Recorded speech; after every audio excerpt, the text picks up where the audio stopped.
I'm really grateful to have Tim here today, in part because he's covering my class for me. So my students are all here, and this is a great favor to have a day where I can sit and listen instead of have to work. And from my perspective, Tim's one of the best-known Canadian authors living now.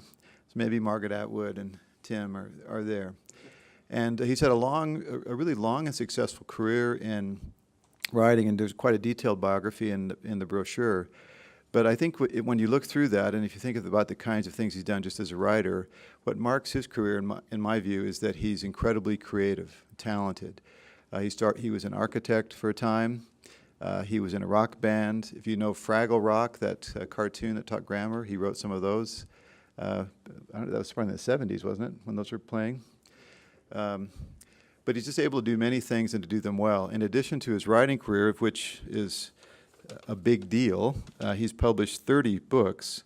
His 31st, The Emperor of Any Place, is coming out this month, followed next year by a children's picture book.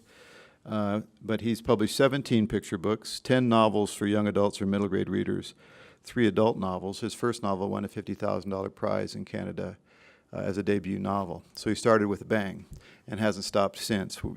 Another thing I admire about Tim is not just that he's a great writer, but he's one of the most articulate critics in young adult literature, writing in Hornbook and other academic journals about the field, about the art of writing for young readers. And he's always a refreshing voice to hear there. And he's also just a nice guy. Not all successful writers are nice people. Tim is one who is incredibly generous with his time and has a wonderful sense of humor. Is just a nice human being. So I'm really grateful to have him here at BYU today.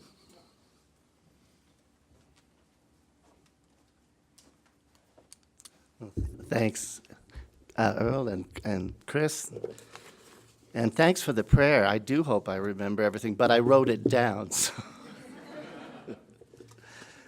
I am so honored and happy to be here and to have been asked to give the Palmer Distinguished Lecture in Canadian Studies. Like many Canadians and many Americans, I arrived in North America from the old world, well, one of the old worlds, in my case, England. I was just shy of 4. There's a favorite story in my family about me running away from home when I was 3 with a tea cozy on my head.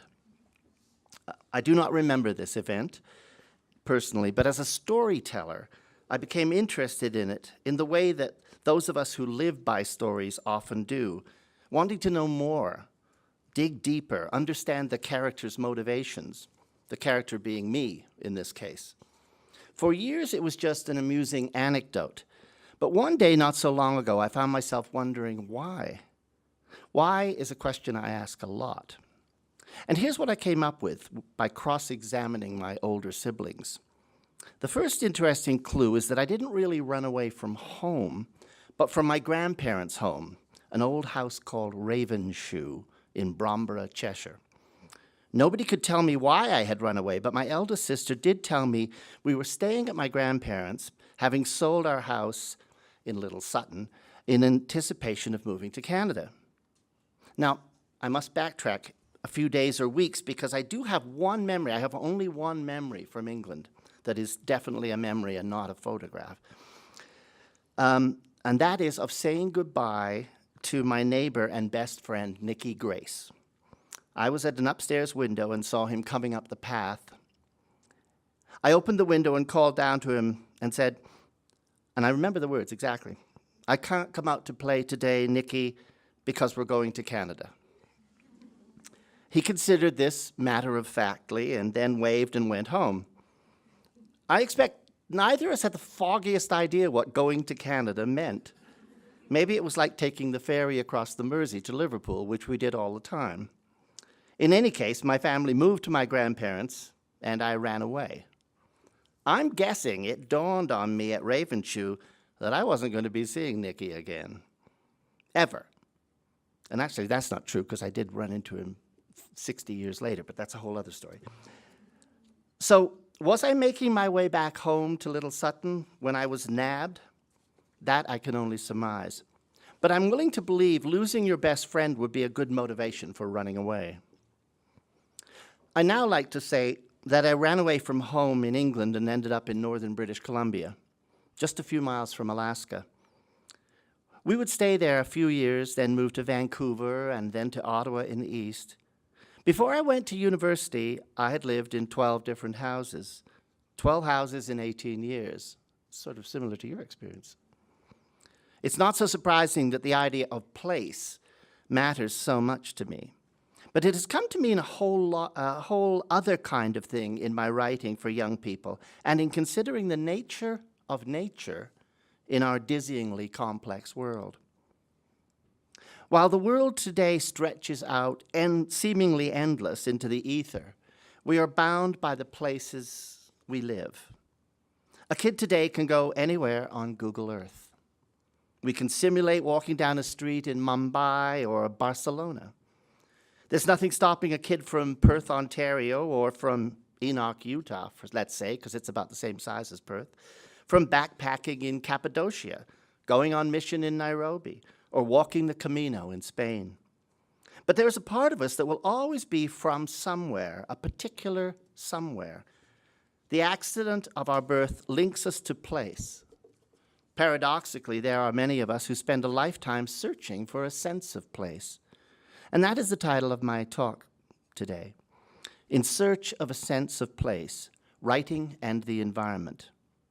But I might well give it another title, Where is Here Anymore? Okay, we'll get the slides now. Can you get the light? Thank you. Okay, this is in my backyard. I have 76 acres of land in eastern Ontario. One bright October day 10 years ago, I went out into the woods behind my home with a camera in search of an alphabet. I recently uncovered some of those photographs while rummaging through the enormous clutter of my pre-digital life. I'm not sure if I snapped all 26 letters. All I could find were 9, but there were enough to spell out an interesting question. So here's the first letter, and actually it could be several letters, but can anybody, what do you think is the letter there? Pardon? A. There's an A, but there's also a W. Can you see the W? You have to really work at it. Work with me, people. So that's side one, and then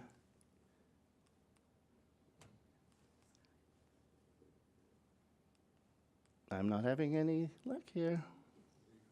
Oh, sorry, there we go. What letter is that?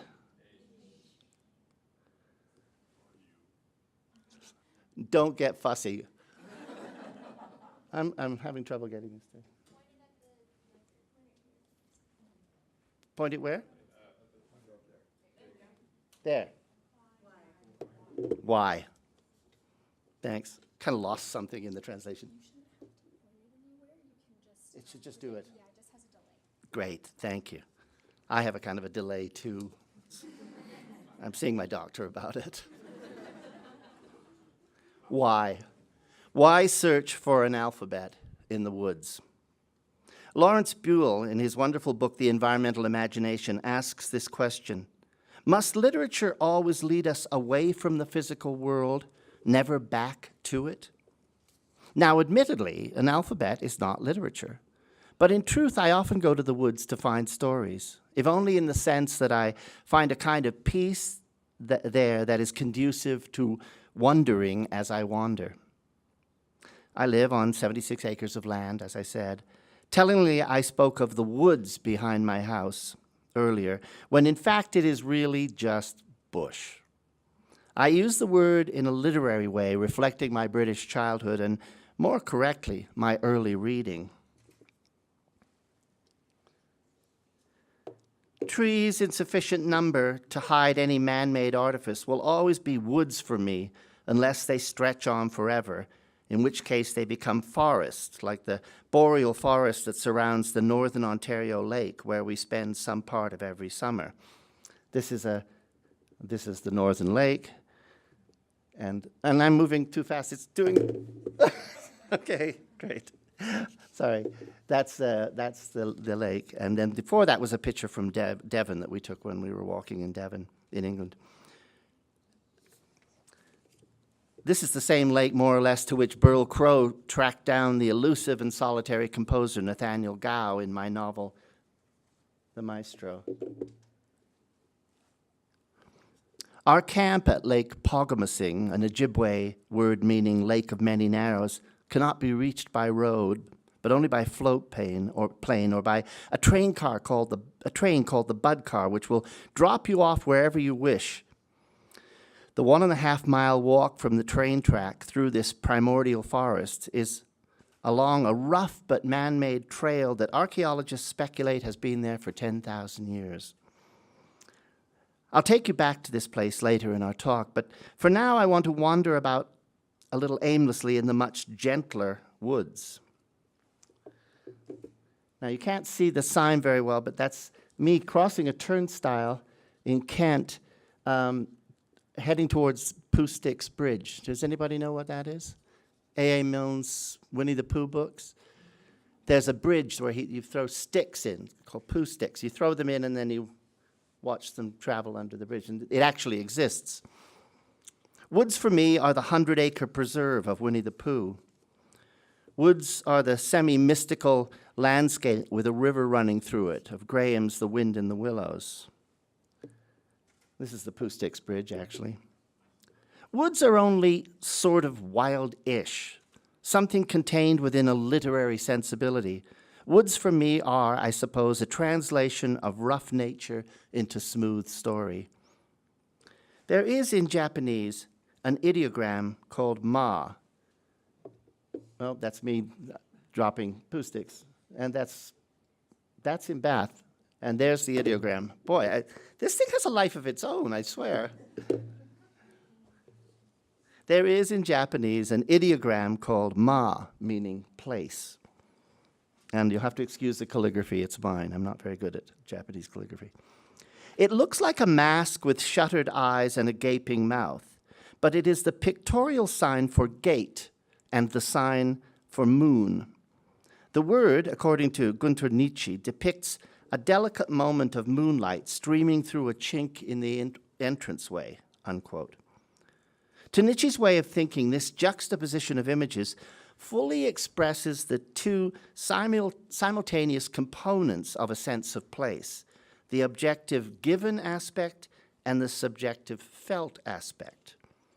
Nietzsche says, this Japanese sense of ma is not something that is created by compositional elements. It is the thing that takes place in the imagination of the human who experiences these elements. When I first encountered these notions, I was a starstruck, rather provincial architecture student at the University of Waterloo. What I could grasp of Gunter Nietzsche's exploration of architectural anthropology as a raw 19-year-old who had spent a great deal of his childhood being uprooted was that in Japanese, a child's first word did not identify the source of nurture, as we in the West have translated the utterance ma, but instead, this first word registered a child's sense of place. So in Japanese, the word madori means design, literally a grasp of place. And the word manuki means simpleton, literally someone who is missing ma. That is, in a roundabout way, what I want to examine today, the potential loss of a sense of place brought about by the cyber conquest of real space. I'm not suggesting that virtual reality will necessarily turn people into simpletons, but it seems like that it will affect in some pervasive way how we view the world. I'm worried about what Lawrence Buell has identified as nature deficit disorder. I wonder when we're going to start getting students with NDD, nature deficit disorder. I want to look at this notion as it applies to children especially, and especially those children whose lives increasingly revolve around or are subsumed by virtual reality. I am musing here. I can bring to bear on this subject little in the way of expertise, little in the way of research. My biases will be immediately recognizable. Now, these two images are very poor images. They're pixelated. They're from the internet, but I thought that that was just fine that they were poor images. My ruminations are a response to a comment Buell makes in the cumulative pages of his chapter called Representing the Environment. Let me quote him.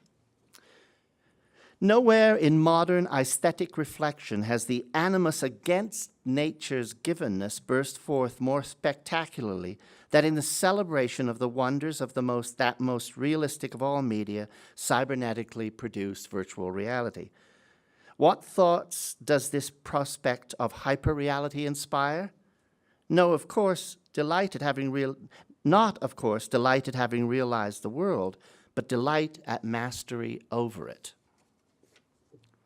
Now, I'm an urban soul in many ways, but I do live in the country by choice. And in Canada, there is a lot of country. You're never far from it.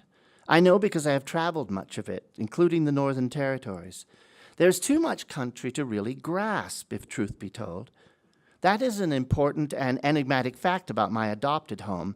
How does one imagine a vast and mostly empty country? The second largest in the world after Russia, and yet with a population about the size of California. So that so-called mastery over the world that Buell worries about worries me as well, especially if it entails giving up on the realizing of the world, that is, making it real oneself. To me, this imaginative process is an ongoing thing that involves some confluence of the real world with literature that portrays the real world, not merely as setting, but as a vital element of narrative. In considering virtual reality, Lawrence Buell quotes Eric Gullickson and Randall Walser from an article entitled Cyberspace, Experimental Computing, from a book on virtual reality. And this is what they say in their book. In cyberspace, there is no need to move about in a body like the one you possess in physical reality. You may feel more comfortable at first with a body like your own, but as you conduct more of your life and affairs in cyberspace, your conditioned notion of a unique and immutable body will give way to a far more liberated notion of body as something quite disposable and generally limiting. With this in mind, I have taken my disposable and generally limited body out into the woods to see what is there. And I've spent a bit of time contemplating what it is we do in books when we attempt to create a sense of place. I want to ask the question whether these imagined places created on paper, that was itself once part of some boreal forest, are worth saving when someone can do the imagining for us with so much more allure. This is I was telling you about, this is in Bath, on the campus of Bath Spa University. This is an English woods kind of place. I believe every book is an intermediary between two worlds, the one that we live in and the one that the writer takes us to. Because no matter how exotic the book's locale may be, it is imbued with the reader's own locale. This is especially true for young readers. Not having seen much of the world, they cannot help reading into a story what they do know, what they have experienced, what they have seen. The writer creates with lively words only a scaffolding upon which the reader hangs the hills and valleys and skies of his or her own place. On the other hand, the world in which one's avatar roams, plays, battles, and makes hot new friends is not imaginative at all, in the sense I am using the word here. There is no making of images. The images are provided. The young cybernaut brings nothing to the building of this virtual reality but his yearning to be distracted and titillated. All the world building is done for him in livid color and generally with a throbbing score to keep the activity level high, a score that inhibits anything like contemplation. That is true at least in the world of video games. In the world of role-playing sims, there is no score, but the world, such as it is mapped out. In the world of literary fiction, the reader is a collaborator.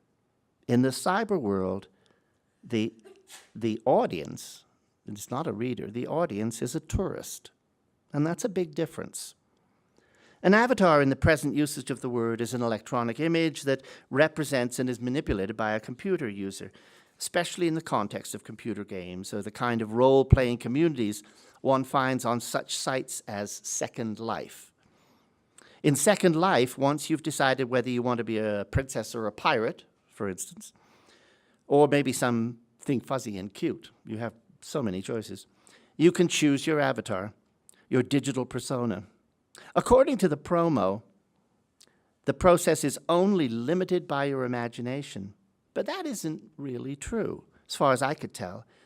There are models provided, and yes, you can tint their skin, and there are options of eyeshadows and costumes galore, but it's pretty well Brad Pitt and Angelina Jolie all the way down. Or do I mean Ken and Barbie?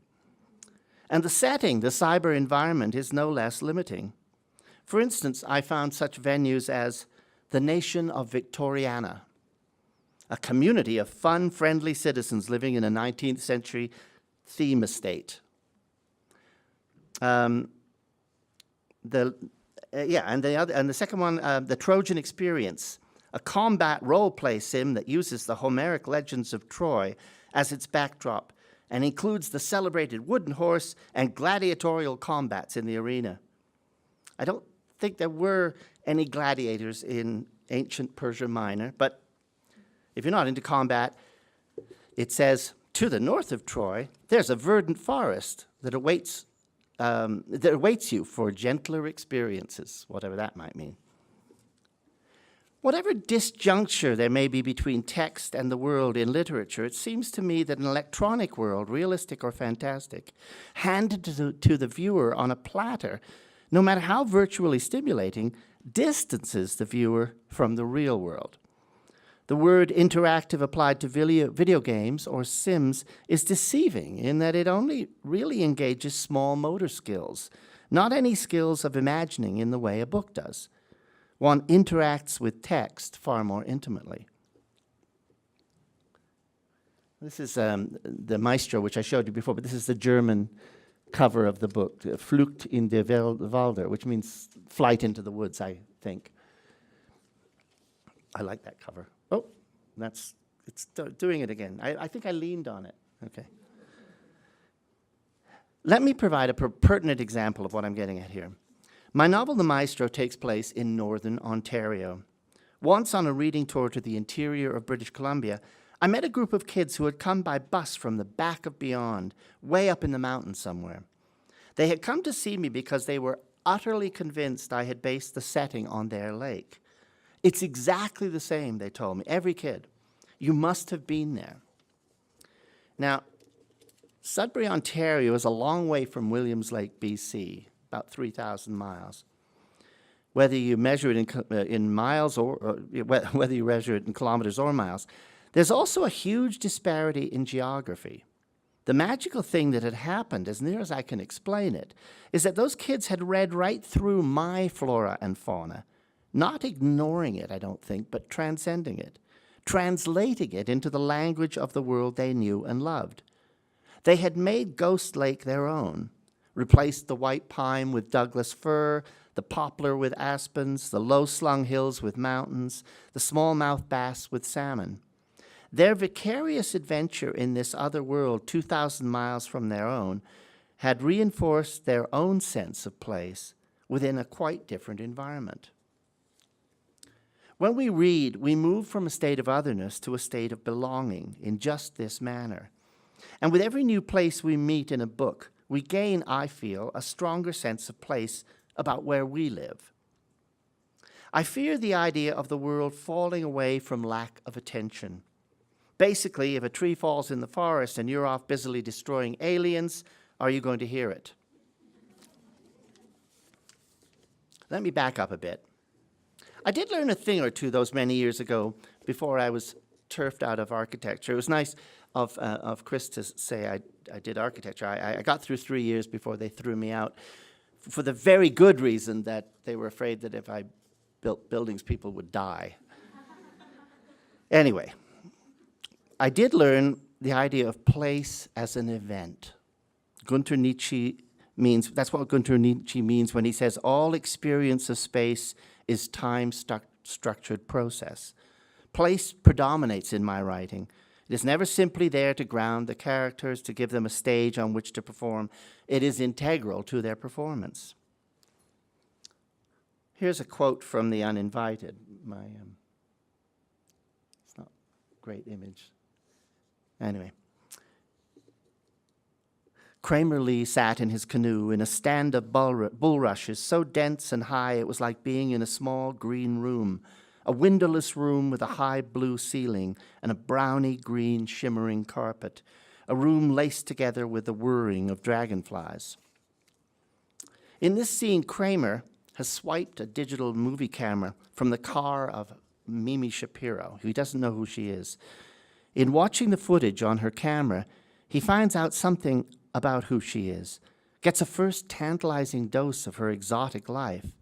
She has arrived out of nowhere in his backwoods world from New York City, and no better way occurred to me to represent the difference in their lives than to have him view her alien world on a camera while he sits in his canoe in this secret green room on the river. Further along in the book, Kramer makes his way back to his home, though it is apparent by now to the reader that he lives on these streams and creeks and rivers far more easily than he does between the walls of his mother's house. I'd like to read another short passage. Half a mile upstream from McAdam's Snai, the mouth of Butcherd's Creek opened onto the Eden, but you had to know it was there to find the creek's mouth. Passing by on the river, you'd see nothing but swamp, dense with soft rushes, water lettuce and arum, arrowhead, loosestrife. Kramer knew where the seams of water ran deep. He had an eye for the creek's current and a craft responsive to his every demand. Unquote. To know this creek, this swamp, this entranceway is to begin to know Kramer Lee. His physical appearance is not clear to us as of yet. Not until he is seen by Mimi do we get much of a description of him physically. Meanwhile, he is defined in some detail by his landscape. In an article entitled An Eye for Threshold, I have talked about the realization that for me, the imagined thresholds one confronts and crosses in literature often prove to be as soundly constructed as anything made of wood or stone. The doors and bridges and borders one crosses figuratively, the woods one steps into, if they are of significance to the story, must be carefully manufactured in lively detail to draw the reader's attention to the moment of them, the event of them, consciously or otherwise, constructed soundly enough to say to the reader, here, take note, something is happening here. There is much of threshold in the ideogram Ma. Think of it, the delicate moment of moonlight streaming through a chink in the entranceway. And for me, the moonlight, the luminous, often tinges the real with the fantastic. Fairy tale references haunt my own writings about real forests. While I am careful to incorporate detail the flora and fauna of the real world my stories inhabit, and to represent such research faithfully, I'm also caught in this kind of gravitational tug of those earlier fairy tales, the Kinder- und Hausmärchen, the children's and house tales, the Grimm's tell, narratives of the rich associations they throw up symbolically and psychologically. Nor do I see this as contradictory to meaningful representation. I take to the real forest this baggage of literary reference, of enchantment, shall we say. I have met on more than one occasion a real bear in the woods. And though I have no illusion that I will find his house and there will be porridge cooling on the table, I don't spurn the fantasy. Now, this is the Australian cover of the Maestro, which is now being adopted as the cover we use everywhere. And it's lovely. The guy's work looks really Canadian, but in the background there's this mountain that looks very like Fujiyama. And there are no mountains in Ontario that look like this. But there you go, a translation of ideas. When Burl Crow, the protagonist of the Maestro, runs off into the forest to escape his abusive father, it is very much the boreal forest of northern Ontario. the one Thoreau talks about, made out of chaos and old night, but is also the deep, dark forest of fairy tales. He takes off north by northwest, the direction of madness, according to Hamlet, but not complete madness either, which was Hamlet's point. And this is, of course, the same direction Cary Grant heads in Hitchcock's movie North by Northwest. It's just that Hamlet did it before he did. And Shakespeare did it before Hitchcock, is what I meant to say. Burl follows a helicopter path, a helicopter he saw carrying a grand piano. But this is not fantasy, so he cannot literally fly after the whirlybird. His route takes him overland, through a real landscape. Though this other text, I hope, imbues the landscape with a sense of literary place. He spends the night in a trapper's cabin where he finds and eats baked beans from a rusted can. This is the start of chapter 4. When you were hungry in a fairy tale, an old hag would pass by with a magic bowl or magic beans. Well, Burl had eaten what beans he could find, and when he awoke cold and damp in the morning, sure enough the can was full again, but only with brown rainwater. So he took a bite of the north wind for his breakfast and headed out, up a path that had once been a trap line, until it petered out and there was finally nothing before him but bush. The word bush should signal the end of any fantasy, but not yet. His childhood reading, which is very like mine, has made Burl an optimist. In a fairy tale, the woods might be deep, but the path led to a river where you could trick the boatmen, to a castle where you could steal a golden goose, to a clearing in the forest where you could kiss a princess in a glass coffin. Fairy tale trees towered darkly above lost children, but there was always a way, unquote. Having said that, I had to yank the fairy tale carpet out from under Burl's bleeding feet. He is plagued by mosquitoes and black flies and deer flies, sinks into the mud of a stream. He comes up upon a wolf scat full of red fur, and it's not Red Riding Hood. Saplings draped with the velvet of moose antlers, a tree that some bear has used for a scratching pole.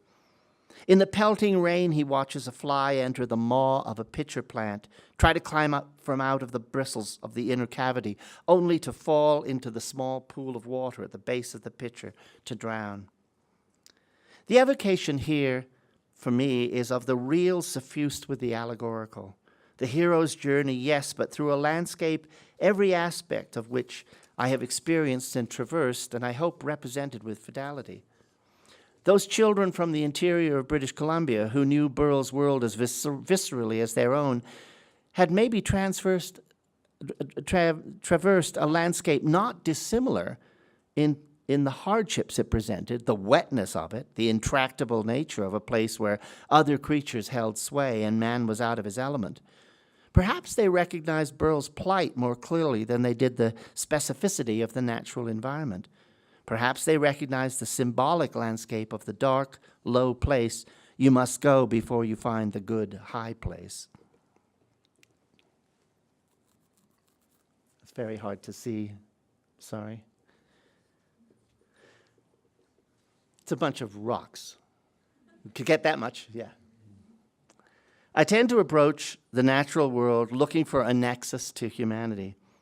My youngest son and I, when he was about 4, found a pile of stones on the edge of the high meadow in the middle of my acreage, stones cleared by some farmer maybe 100 years before. Louis and I made thrones for ourselves, side by side.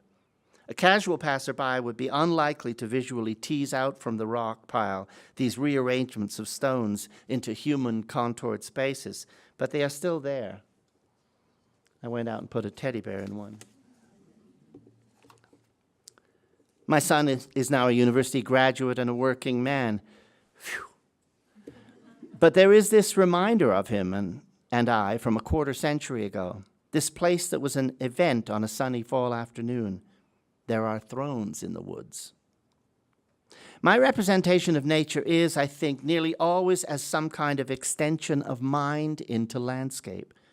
More often than not, landscape provides for me some kind of metaphorical or psychological buttress to the narrative, a thematic underpinning. This is the British cover of The Uninvited. In The Uninvited, there's a passage where Mimi is kayaking up a secret stream called the Snai by the locals. She is heading into the old house she is sharing for the summer with her newly discovered stepbrother, Jay. The house has been broken into, but nothing stolen. Rather, the intruder has left behind a dead bluebird on a yellow kitchen table, a snakeskin coiled on a pillow, and the sound of a cricket surreptitiously added to the computer recording of Jay's latest musical composition. Mimi has come to realize that whoever has been invading Jay's privacy before she arrived is now watching her as well. And the reader knows who this is, so there is a tension as she crosses over the threshold into this watery inner sanctum. She passes through a veil of willows which trail across her back, then into the shallow Snai, encroached on either side by thick bushes. Here is a passage. There was no wind back here, only a distant whisper of the weather out there in the real world. She had passed over into a dream of stillness, of filtered green light, glassy with a night's rain. She rounded a bend and sniffed. There was a stench in the air. She remembered it from before, but it was worse this time, possibly because of the rain. All along the shore were tangled thickets of carrion flower, thorny green stemmed with heart-shaped leaves and beautiful blue berries. The stink attracted flies, apparently, which acted as pollinators. Just what perfume's supposed to do, she thought. For me, the generic landscape serves no purpose. In the passage I have just read, real carrion flowers serve a literary purpose, the idea of sexual attraction and the potential perversity of same. We have been introduced to Mimi's own perfume earlier. It's called Trouble by Boucheron. Later, her stalker will break in again to the little house and dab the tail of his T-shirt with trouble to have something to take away with him. It is my intention that the landscape and humanscape interpenetrate one another in The Uninvited. Little poignant bits of dead or discarded or recorded nature find their way into the house on the Snai. The outer landscape is meant to support the human narrative metaphorically and thematically. I'm drawn to nature in just this way, to make things from it, alphabets and rooms and thrones, to interpret it, to look for patterns, arrangements that resonate with and hopefully amplify the patterns and arrangements of the story I wish to tell. I project onto the landscape my interior thoughts. But I believe there is a to and fro in this act, that the landscape, altered by me, alters me as well. I think there is something of this in what Barry Lopez has to say in his beautiful book, Crossing Open Ground. I think of two landscapes, he says, one outside the self, the other within. Lopez goes on to compare the relationship in the exterior landscape, the purpose and order, however inscrutable, to the speculations, intuitions, and formal ideas we refer to as mind. He writes, the shape and character of these relationships in a person's thinking, I believe, are deeply influenced by where on earth one goes, what one touches, the patterns one observes in nature. These thoughts are arranged further according to the threads of one's moral, intellectual, and spiritual development. The interior landscape responds to the character and subtlety of an exterior landscape. The shape of the individual mind is affected by land as it is by genes. I attempt to bring a sense of place to my writing intended for young readers whose other entertainments might well include the faux opulence of the virtual world. In a written narrative, what isn't there must be supplied by the reader. The landscape must be reconstituted from a bunch of squiggles on a page, reconstituted and essentially invented by the engaged reader to the limits of his or her ability. This engagement, I would like to believe, is more truly interactive than much of what we now call interactive media. There is work involved, mental activity, imagining into existence a forest, a house, a boat in a green room with a blue ceiling. But pertinent to this particular lecture, there's another filter through which I sift the environment, a political one. It is exciting to read about some place you know, but this is something Canadian children are just getting used to. In my day, we grew up knowing a great deal more about the American Wild West and the bleak moors of Yorkshire. My two favorite writers when I was young were a Brit and a Yank. I liked Enid Blyton's adventure series, The Mountain of Adventure, The Island of Adventure, The River of Adventure, The Buttonhole of Adventure. No, I made that up. She had a whole lot of them. She wrote 99 books, or 999 books. I read them all. And I loved Walter R. Brooks's laugh out loud Freddie the Pig books. Pretty well all of my reading was American or British, with the notable exceptions of Jules Verne and Arthur Conan Doyle. Canada may be the second biggest country in the world, but when I was a child, it did not exist in story. Not as far as I knew. Like many other of my colleagues in Canadian children's literature, I have been involved in what I think of as a kind of psychic cartography, mapping out the vast domain, one small town or valley or neighborhood or forest at a time. I think the same thing is happening here in the United States. Writers from every state, from every corner, are just making available to the world the places where they live, the place they call home. If a Canadian writer asks the question, where is here, there is always the sense of discovering places that scarcely exist in the world of literature, of putting a landscape on the map.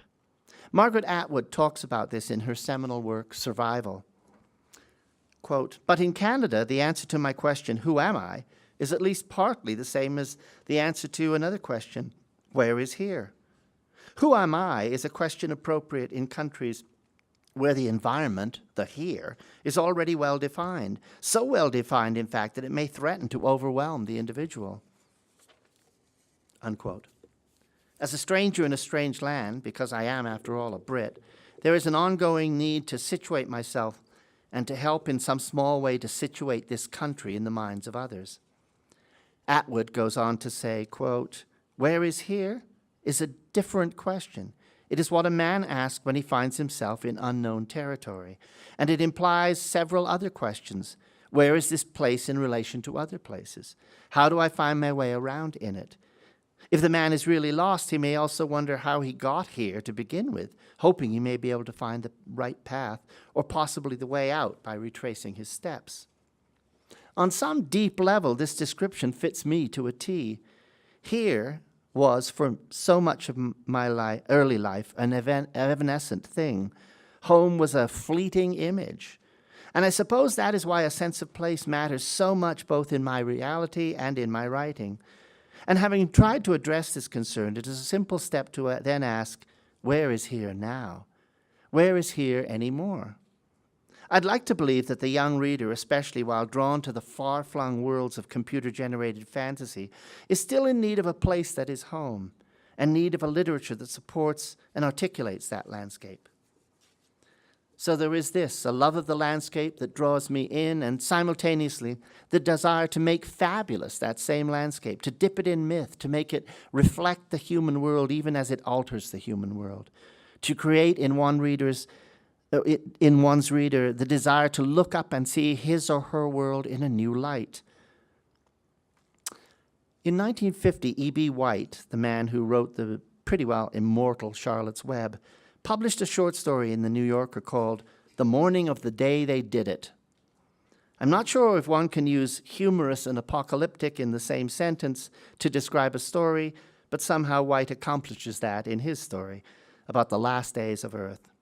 It is prescient and disquieting in a rollicking kind of way.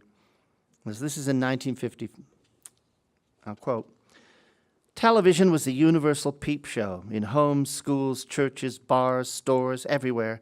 Children early formed the habit of gaining all their images at second hand by looking at a screen.